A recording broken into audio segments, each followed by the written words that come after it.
Hey everyone, and welcome back to It's Tech Time. Today I've got something incredibly useful for all Linux system administrators, DevOps engineers, and developers out there. Today we're going to automate disk space monitoring with a bash script. This is a crucial task to maintaining system health and avoid potential downtime. And why is this important? Because running out of disk space can lead to slower system performance, application crashes, and even service downtime. So instead of manually checking disk usage, which is very time consuming and can be error prone, we use a bash script to automatically check storage usage, generate a report, and alert you when disk space is running low. So whether you're a beginner or an experienced system admin, this script will save you time and effort. So let's dive in. But before we start coding, let's really outline what our script will do. First, it will print a header to indicate the storage check has started. Then it's going to log results to a file for tracking purposes. Then it will define which partition we want to monitor. Then we will check disk usage using the df-h command and extract relevant data. And then we're going to use conditional logic to classify disk uses. For example, 95 to 100% will send off a critical alert, meaning that immediate action is required, where 50 to 95% full will issue a warning to consider freeing up space, and then anything below 50 will log a message that no action is needed. And then we're going to implement error handling to catch any unexpected issues, and then we're going to save the output to a log file for future reference. Now that we have a plan, let's start writing the script. So here on my command line, I'm going to do touch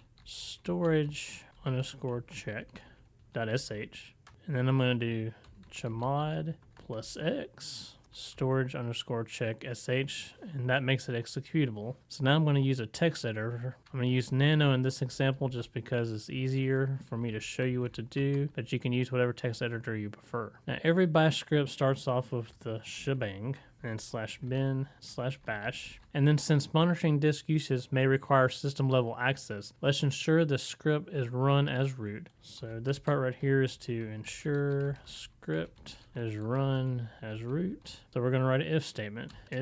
So this if statement is going to make sure we're running the script as the root user, and then if we're not the root user, it's going to echo out error, the script must be run as root, and it's going to exit. So next, in order to track storage history, we'll save all output to a log file. So first we're going to define the log file path. Then when we start logging, we're going to echo out a message saying storage check report and then the date. If you're having trouble following along with the commands I'm entering, don't worry. I will have a link in the video description leading to my GitHub repository that has this script for you. But this ensures that every execution is logged with a timestamp to make it easier for troubleshooting purposes. So now we need to specify which disk or partition to check. And so we'll do partition, which directory we're going to check. And this example is going to be SDA1, but you can replace this with any partition specific to your system.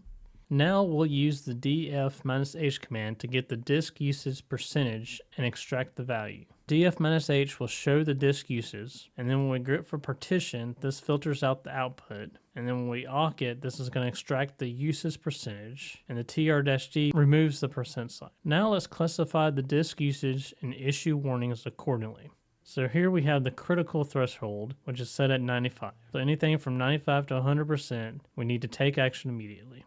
And then we have the warning threshold, which is set from 50 to 95%. So this is where it's just going to echo out, consider freeing up disk space. And then anything else will echo out, no action required. Now we need to ensure our script doesn't fail silently.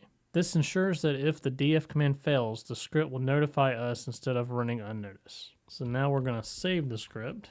Close, and now we'll test the script by simply doing a dot // and storage underscore check sh and hit enter. And see, I'm doing this as my normal user, I'm not doing this as root, so we successfully echoed out the error message the script must be run as root. So I'll switch to root. And now that I'm the root user back in the same directory, I'm going to do dot // storage check.sh again, and this time it echoed out disk usage is at 2%, so no action is required. So that was successful. But if you're like me, you're kind of lazy, so a good idea would be to run this as part of a cron job so that it monitors everything on a regular basis for you and you don't have to remember to run the script manually. So first what I'm going to do is I'm going to do pwd to print out the working directory so I can find this. I'm going to copy it and save it over here for later. And now I'm going to run cron tab -e. Allows me to edit my cron tab, and I'm going to choose Nano. Again, you can choose whatever text editor you want. And I'm going to go all the way down here to the end. And I'm going to set this script to run every morning at 8 a.m. And then I'm going to paste the path to my script. I'm going to do another //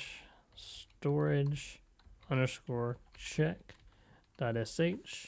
And this will run the script daily at 8 a.m. You can adjust the time and even the day as needed for your system, but now you'll never have to manually check disk space again. So we're going to save this, and if we got no error, it successfully saved the cron job. And that is it. You just automated disk space monitoring on Linux using a simple bash script. So let's recap what we've done. We wrote a script to check storage, we logged results for tracking, we set up alerts for critical storage issues, and we automated the process of a cron job.